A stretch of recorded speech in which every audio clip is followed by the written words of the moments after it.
Hey everybody. Last Thursday, February 1st, 2024, a pilot flying a V-Tail Bonanza, a B-35B, crashed in Clearwater, Florida, killing himself and 2 people on the ground. He departed earlier that evening from Melbourne, Florida for a 1-hour night flight and had come in. He was on an IFR flight plan set up for Clearwater, Clearwater Air Park, which does not have an instrument approach, set up for runway 34. Missed it by about a half a mile to the left or to the west. Did a go-around, circled back around, trying to find the airport. Said he couldn't find the airport, was headed to a different airport. And shortly after that, radioed that he was losing his engine. Shortly after that, he slammed into a trailer park, killing himself and 2 people on the ground. Let's take a look at the ADS-B data. Approach 6659 Lima, 4000. 2,600, 6 Lima. Approach 65 Lima. I would like to turn a little bit left to line for 34. And left, 1,600, 6 Lima. Roger, we're still looking. We'll have to switch to other frequency for the light.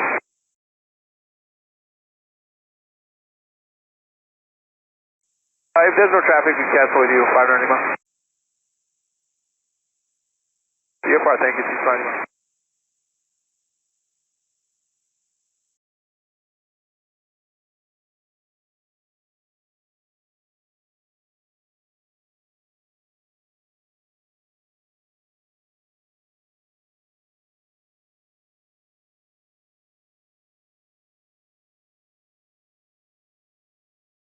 Coming to orbit with it. I can't see the other airport.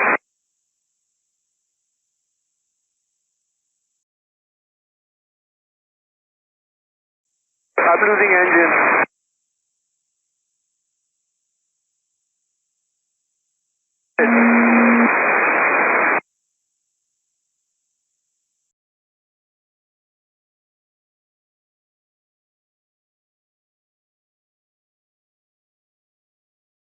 Oh, well, Tampa 59 Lima just hit the ground really hard as you plane.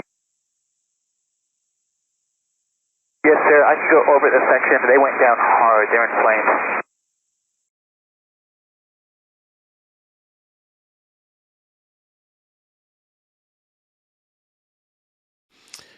Okay, well, there's a couple things we can take away from this incident. First of all, this is the 3rd crash in as many months where it started off with the pilots not finding a small airport at night and having difficulties afterwards. The first 2, they lost control of the aircraft on the go-around. This time the pilot missed the runway, did a go-around, then in subsequently searching for the airport, or maybe actually was even diverting to a different airport, had a power loss and crashed afterwards. But all 3 of these crashes would have been prevented if the pilots would have just found the airport in the first place and landed. Now, it's really tough to find some airports at night, especially airports like this one. It's an air park, and it only has medium intensity runway lights, and it's located in a densely populated area. So a runway like this really gets lost in the lights. Even if you click up the lights, it's really tough to see. And this pilot, he missed it a little bit to the left, which is he's sitting on the left side and it's a low wing. So kind of not surprising, the cowling's in his way, the wing's in his way as he's coming around. So it's not really surprising that he didn't see the airport. A lot of pilots have a hard time finding this particular airport. Even in the daytime, at night, it's especially difficult. So what I do whenever I'm finding an airport at night that I'm either unfamiliar with or it's lost in a city like this is I use my avionics to help me find the airport first, and then I use my eyes. Because if you just click up the lights and you're scanning the horizon back and forth for a long period of time trying to find it, thinking it's going to be really easy to see, you end up finding it late. You're like, oh, there it is, way over there. And now you have to do some low-level maneuvering at night, which isn't a great option, trying to get yourself set up for landing or entering the pattern or whatever you do. What I do is I use my avionics. Like I said, I'll grab my iPad, my trusty iPad, pull up ForeFlight. You click on the airport that you're landing at, you'll bring it up, and once you highlight it, it will display extended runway center lines from all the available runways. And then you just fly to the extended runway center line, fly down the center line just like it's an instrument approach. It'll take you right to the runway, set you right up on final, and there you go, piece of cake. If you don't like that kind of entry, use your avionics to send you directly to the airport. Then you can do a midfield crosswind for a downwind. Piece of cake. Much better than clicking up the lights, with your pilot-controlled lighting and scanning the horizon trying to find this airport at night. Why bother when you have the avionics? A lot of Garmin's, your panel-mounted radios, if you highlight the runway, it'll give you a nice, beautiful magenta line, take you right to the runway. So do that first. Now, the second thing we can take away from this incident is what to do in case you lose your engine over a densely populated area at night. A real tough situation to be in. Now, myself personally, the first thing I'm going to do is switch fuel tanks, because most of the time your engine's going to die on you. It's because of too much air in the fuel lines. In other words, running a tank dry. Now, whether you've just ran completely out of gas or you've mismanaged your fuel tanks, which might have been the case in this V-Tail crash, it can't hurt because it takes just a second. Caught engine sputters just a couple times, boom, hit the fuel tanks, get the boost pump if you have one, done, then continue troubleshooting from there, but at least that's done. I've run so many tanks dry over my years on purpose that the second it sputters, I'm switching tanks immediately. Unless I'm flying a plane like a 182 that has a both selector and I've got it on both. But even then, I'll double check my fuel selector. Maybe something got bumped. But do that first. It should only take you a second, and then you can move on from there. And then the last thing you need to figure out is where you're going to land and how you're going to land. The where is a tough one because at night over the city, your options are pretty limited. Basically, you can put it down on a road or a big black open area that doesn't have any lights on it. Road's probably going to be my choice. I'm going to pick the biggest, widest, most brightly lit road I can find and land with the traffic.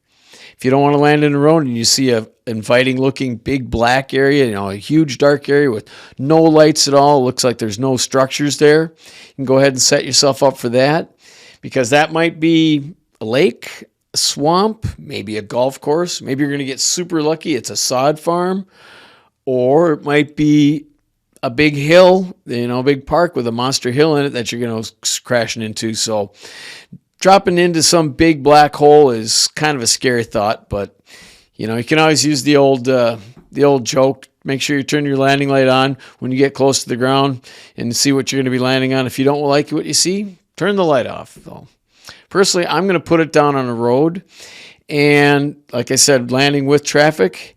And then you have to decide how you're going to land. What I suggest is landing as steeply and as slowly as possible. You want to land as steep as possible because you want to minimize the time you're going to spend in the power line zone.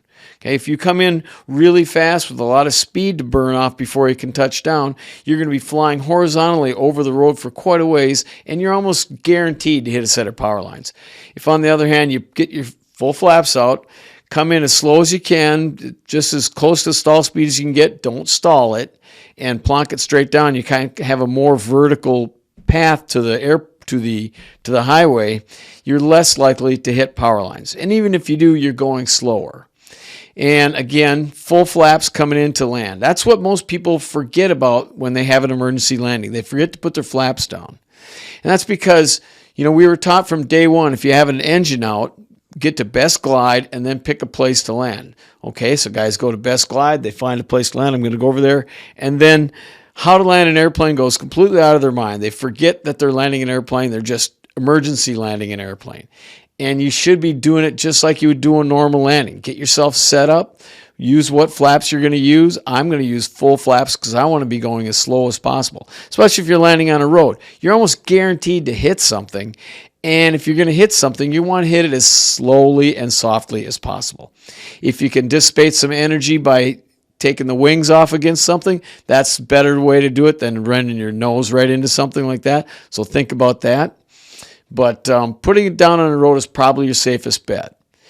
Now, it's kind of a coincidence this incident happened just because my last video, not even a week ago, was about something similar that happened to the pilot in Canada flying a 150 when he lost the engine there, again, under 2,000 feet at night over a densely populated area. This guy did a great job. Had a couple frantic radio calls at first, but then he got down to business, picked the street that he was going to land on, went to full flaps, set it down, walked away safely with just a couple of wingtip dings to show for it. So it can be done. This pilot that flying the V-Tail, he had a challenge ahead of him. I mean, here's what it looks like when he lost his engine. You can see that he's got nothing but densely packed urban area in front of him. It doesn't look like he had enough altitude to reach the water. He did cross over this brightly lit highway, which looks to me like an inviting place to set down. Not sure where he was going. And then after that, if you look at the last dings on the ADS-B data, his airspeed drops dramatically as his altitude climbs. It looks like he pitches up hard, not sure what he's doing, but then it looks like he stalls and goes right into the ground. And that's what kills pilots in engine out situations, stalling the airplane. And they do that because they can't bring themselves to accept the fact that they're in the situation that they're in and that they're going to crash. They keep trying to keep flying. They keep pulling back on the yoke because every time in their entire pilot career, up until that moment, every time they've pulled back on the yoke, the airplane's gone up because they've had the energy and an engine running. They could do that. But they come in here and they're like, no, I don't want to crash. I don't want to crash. They see the houses or the road coming up at them, and they just keep pulling back and pulling back and pulling back. Sooner or later it stalls, and then you have a crash like this one. So I know I'm sounding like a broken record on a lot of these videos, but keep your speed up, keep your speed up, keep your speed up. Don't stall the airplane in an emergency situation. All right.